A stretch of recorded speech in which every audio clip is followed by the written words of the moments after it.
still think that there are plenty of ways to retire and retire with some sort of freedom, retire early. Have you heard of Coast Fire before? No.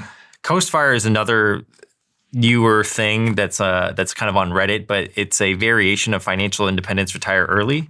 And it's essentially you get your nest egg to a point where you don't have to invest any dollar into it after that. But because you get it to, let's say, a certain number, and that number is usually pretty reasonable, the investment returns, if you're invested in the S&P 500, will get you to a full retirement by the time you're able to retire at 65. So it doesn't mean you retire early completely, but it means that if you get to your Coast Fire number, which is what it's called, maybe you have more freedom of choice in what you're working on. So like maybe you don't have to work for the employer that you absolutely hate. You can maybe go do something that's a little bit more suited to your lifestyle, but you're not working to save for retirement anymore because you hit that Coast Fire number. So for example, at the age of 35, I think the Coast Fire number is like $150,000.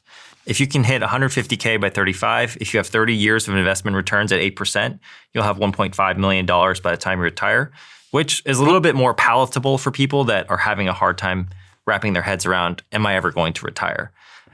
They're not going to retire in that they're not going to be kicking up their feet on the sand beaches of Aruba, but you're still going to be doing something. The idea is you just don't have to work for maybe the job you hate or something like that. So if I hit the $150,000 in savings and I put it into the S&P 500 and get the 8% return. 8% return, by the age of 65, I'll have 1 point something million. 1.509. That is another part of the equation is with inflation, what is it going to be worth? Yeah, I mean, I'd like to be Coast Fire, but I already think I'm pretty close, or if not, I've already reached it, which is like I get to work on the things that I love. And I think that my retirement nest egg will eventually grow to a point where by the time I hit 60, 65, I'll be able to coast. So you can project out your expenses of what you think your expenses are going to be on an annual basis and then kind of work backwards to that number. A lot of math involved, but you kind of have to do it.